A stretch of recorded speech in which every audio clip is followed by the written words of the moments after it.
Let's talk about risk and control. I was in Phoenix, Arizona many, many, many years ago, and I was sitting in a hotel ballroom that we would set aside just for the advisors and a few close friends of Robert and Kim Kiyosaki. And I just remember this so vividly when Robert taught me this, and I should have known it. He's so like that, it's kind of like the cash flow quadrant: employee, self-employed, business owner, investor. Well, yeah, but it's so simple, but he just explains it to where you're like, wow, how come I didn't really think about that before? Assets and liabilities, right? Rat race stuff. Well, he said risk is related to control, Andy. And as I pondered it during, the break and at night after, as I thought, wow, that is so profound, that risk is related to control. And the way I like to draw this, I never do a slide on this. I always draw it this way, as I write risk over here, just like we have, and I write control over here on the whiteboard. I always do it this way. And I make a correlation that if control goes down, risk goes up. But when control goes up, risk goes down. And, he was kind of bashing the stock market when he did it and exalting real estate, and that's just an opinion. But it doesn't take away from the reality of that. He says, well, I don't invest in stocks because I can't control them. Well, you can control them. You just got to know how, right? I can't invest in real estate well because I can't control it. Well, if you know how, you can. And so, for example, if I were to go out and buy a big, 300 unit apartment building, I don't know if that'd go up or down because I'd have no idea. Well, Kenny can force the appreciation. He knows what to buy, who to hire, who to fire, what to do with the property, what to improve, what not to improve. And he knows how to force that appreciation so he can control it, right? And so lots of control, less risk.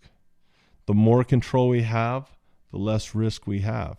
The less control we have, the more risk we have. And if we have no control, we're gambling. And so, hope is not control, right? Hope is, I hope unemployment gets better.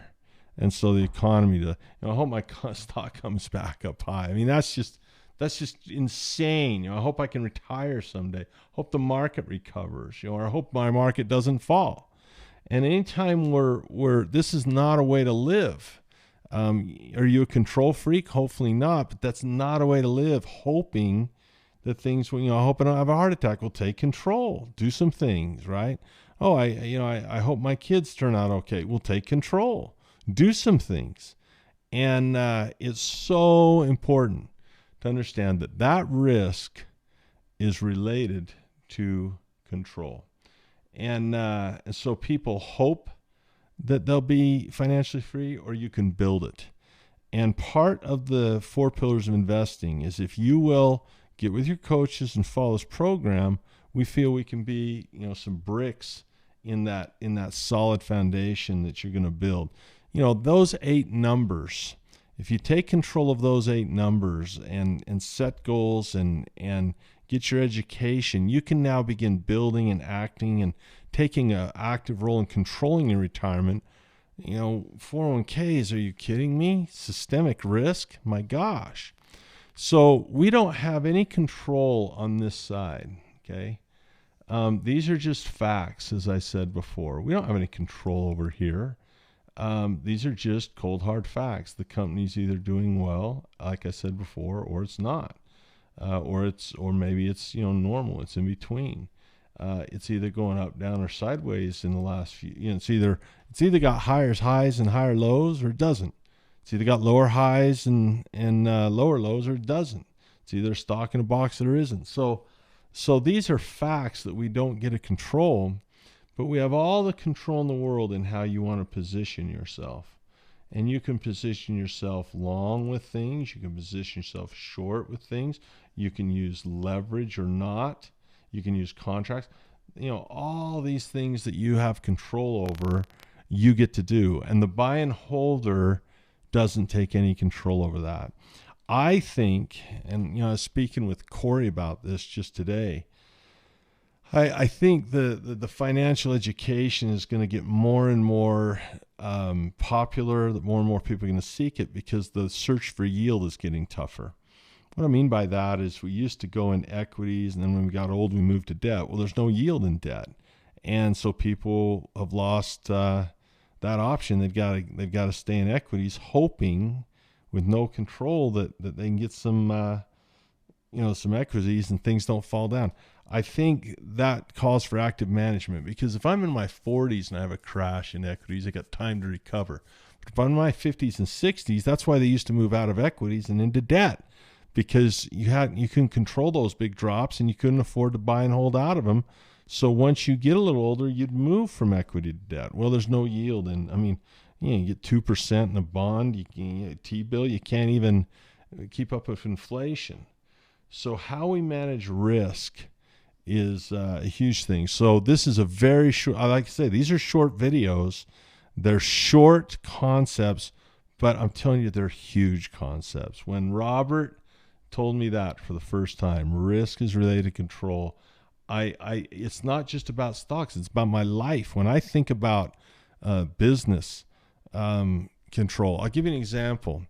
There was a company that had, Robert has a company where they license his brand Rich Dad, for example, the cash flow games, books, different stuff. And there was a company that went public and they licensed his name to go do stuff. And it just killed me, because every 2 years they had to go to him on his hands and knees and say, will you renew the license? And they had no control. I wouldn't buy that stock in a million freaking years, because every 2 years, Robert decides whether that company survives or not. And sure enough, 1 year he says, you know what, I think I'm done with you guys. I don't want to do stuff with you. But kills them. Just hurts so bad. Why? They didn't have control over their business. Very, very important. I would sit there and think, man, why would you ever be emboldened to or beholden and not have control of your business? And so it's very, very important, not just for stock, but for real estate. You can't control the price of gold. You can't control the price of oil. You've got to learn how to get control of things so you take less risk. So let's go through the basic risk management toolbox. And, just some, we'll go through some of these basic concepts, but let's set the stage when we come back. We're going to start delving into risk reward ratios and start changing to where you're playing the game with more possible reward than risk. We're going to talk about getting out and having an exit strategy with stop orders. Basic stuff. But I'm going crazy, because how long have I been teaching? How long have I been doing this? And how often do I have people come up to me? I'll be speaking at a conference or whatever, and they'll come up to me and say, yeah, man, I just wish I would have that stop in. Well, it's like not wearing your seatbelt. It's simple to do. Click it, done, right? It's like not wearing your seatbelt. And risk management and safety, you think everyone would buckle their seatbelt, right? If it says, if it says, don't leave this plastic bag around the children, well, then don't risk it. Take control of it. Cut the thing up, put it in the recycle bin, and get it outside where the baby can't get it. These things are very simple, but people don't do them. We're going to talk about protective puts at length. We had a really good Mentor Club that I'm going to go back to just to have a good example on it, so you can see how we do this in the Mentor Club. I think that's kind of a double whammy. I'm going to introduce hedging and without apology.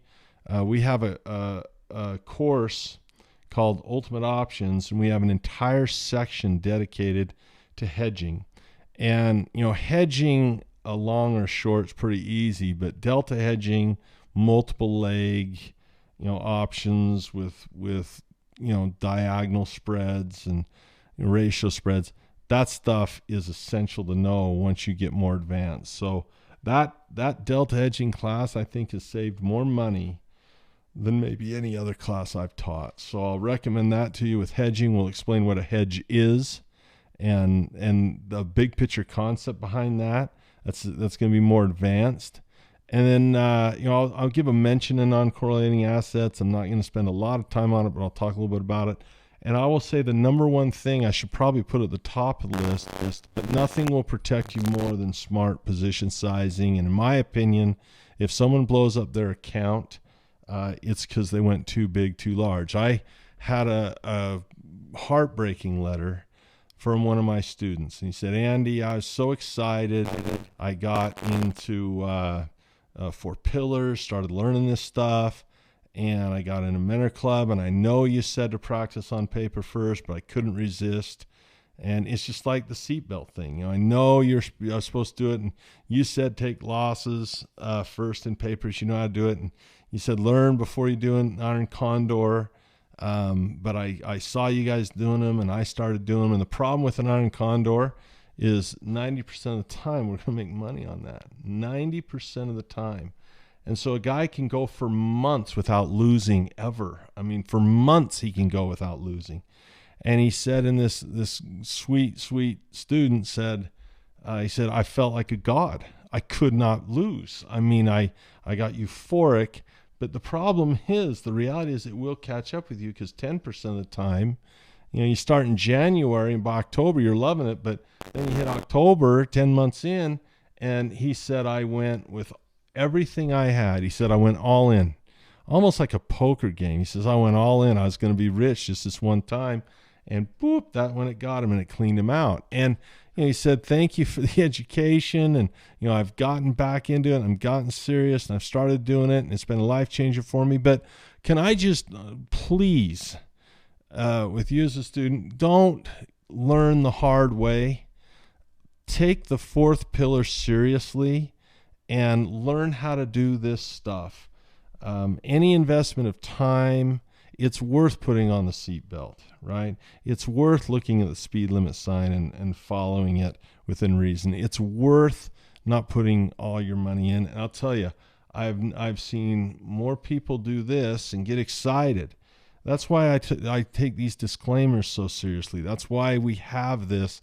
And it's tough because it's the shortest pillar. We go through it. Boom, boom, boom, boom, boom. This is how you do it. Simple. And yet people don't take the time to do it for whatever reason. It's like playing defense. Everyone wants to shoot threes, and no one wants to learn how to play defense. Everyone wants to throw a touchdown pass, but no one wants to learn how to do coverage and things like that. So when we come back, we're going to start going through these one by one in no particular order. And that's a big deal. But I hope that you have a really good sense. And I'm going to stop here so this can soak in.